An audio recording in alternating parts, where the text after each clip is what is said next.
Ada satu hal tentang aktuaria yang nggak pernah gue tahu sampai akhirnya gue memutuskan untuk bikin video ini. Kerjaan aktuaris itu ngapain sih? Halo guys, nama gue Anthony and welcome back to my channel. Hari ini gue mau bahas sedikit seputar aktuaris dan lingkungan kerjanya. Kalau misalnya kalian pengen tahu sekitar aktuaria, kalian bisa lihat video gue yang sebelumnya, gue udah cantumin linknya di description box. Oke, so beberapa waktu lalu, teman-teman gue dan juga keluarga gue ada yang nanya ke gue. Emangnya lulusan aktuaria itu ngapain sih? Itu artinya belum nonton video gue sebelumnya. Nggak canda guys. Waktu itu gue bingung kan, karena setahu gue kerjaannya setelah lulus kuliah aktuaria itu adalah menjadi aktuaris. Habis itu gue ditanya lagi. Emangnya aktuaris itu kerjanya ngapain? Saat itu gue cuma bisa jawab nge-manage resiko keuangan. Mungkin kayak masuk risk quantification and all, tapi gue cuma jawab itu without knowing what the actual job really does. Dan akhirnya gara-gara itu gue jadi punya dorongan untuk cari tahu lagi tuh kerjaan aktuaris itu ngapain sebenarnya. Masa kan gue kuliah di jurusan aktuaria tapi gue nggak tahu nanti gue kerjanya ngapain.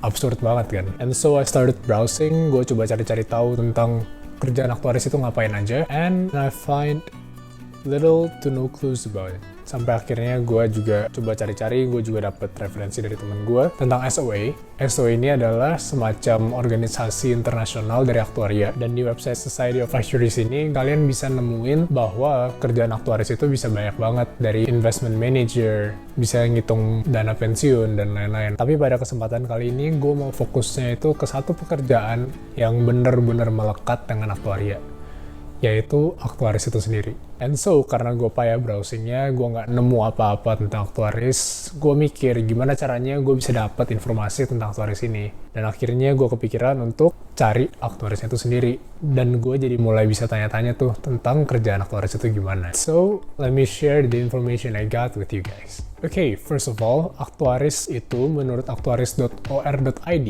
adalah orang yang menerapkan ilmu-ilmu aktuaria untuk menyelesaikan permasalahan-permasalahan dalam dunia bisnis dengan mempertimbangkan risiko. Dan secara garis besar, pekerjaan aktuaris itu dibagi menjadi dua part. Yang pertama itu pricing, dan yang kedua adalah valuation. Oke, let's start dari pricing. Pricing itu kalau kita translate ke bahasa Indonesia itu artinya menentukan harga.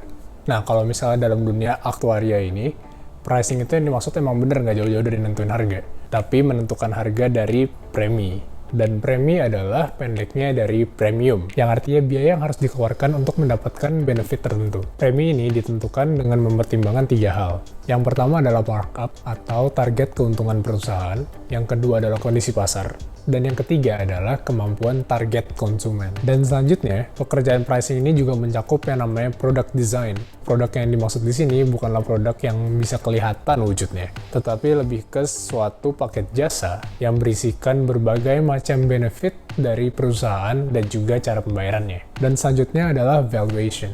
Kalau misalnya dari arti katanya sendiri, valuation itu artinya penilaian atau penaksiran. Kalau di dalam dunia aktuaris, valuation ini lebih mengarah ke penaksiran cadangan perusahaan dengan mempertimbangkan asumsi-asumsi tertentu. Bisa dibilang di bagian ini juga dilakukan yang namanya research. Research yang dilakukan adalah mempelajari tren-tren yang terjadi di perusahaan itu untuk menentukan asumsi-asumsi yang akan dipakai. Data yang diteliti mencakup dua hal.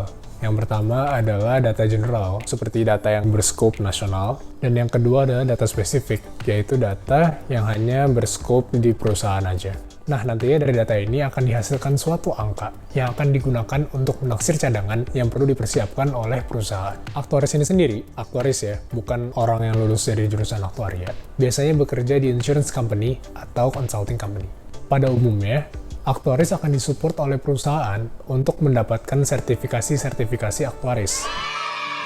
Ya bagi perusahaan gampang aja sih, kalau misalnya aktuarisnya makin jago, otomatis perusahaan makin cuan dong. Iya kan? Dan support yang diberikan itu berupa study leave atau bahkan bantuan-bantuan biaya untuk materi dan juga tes yang akan dilakukan. Jadi guys, kalau misalnya kalian nggak dapat penyetaraan dari kampus, it's fine, karena emang seharusnya aktuaris itu melakukan tesnya aja. Penyetaraan itu hanya benefit, dan itu bukanlah hal yang wajib untuk didapat. Lagian hal ini membuat kerjaan aktuaris itu sangat unik, karena kalian akan mendapatkan hadiah ketika kalian melakukan development ke diri kalian sendiri. Padahal di setiap perusahaan itu pasti butuh self-development, Nah tapi guys, just because di perusahaan nanti bakal disupport semuanya, it doesn't mean kalian sekarang boleh leha-leha gitu kalau misalnya kalian di jurusan aktuaria. It doesn't work like that. Kalian harus tetap usaha, karena nanti pertimbangin deh, saat kerja itu pastinya bakal ada pressure yang beda sama kuliah.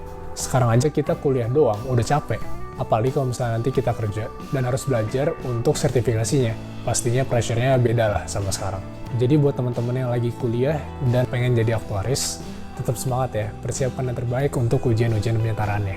Kalau dilihat dari hal-hal ini, makin jelas kan ya kalau misalnya aktuaria itu adalah pekerjaan yang bukan mentingin gelar dari kuliah, tapi justru lebih ke sertifikasi dan juga gelar dari sertifikasi ini.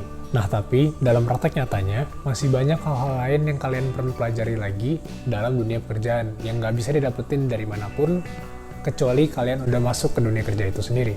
Nah, dan ini nggak cuma berlaku bagi aktuaris, tapi juga buat semua pekerjaan yang lain. Karena dunia pekerjaan itu pressure-nya pasti jauh beda sama di kampus atau dari sekolah. Jadi kita juga tetap harus adapt terhadap keadaan, dan hal ini bisa didapatkan dari organisasi di kampus, atau mungkin kerja-kerja kelompok atau project di kuliah. Alright guys, that's it for today's video. Semoga video ini bisa memperluas wawasan kalian terhadap aktuaria, khususnya bagi calon-calon aktuaris nanti. Dan shoutout buat Karonot dan Karina yang sudah bersedia untuk menjadi narasumber dalam video kali ini. And thank you so much for watching this video. Stay healthy, keep social distancing, and I'll see you on the next one. Bye-bye.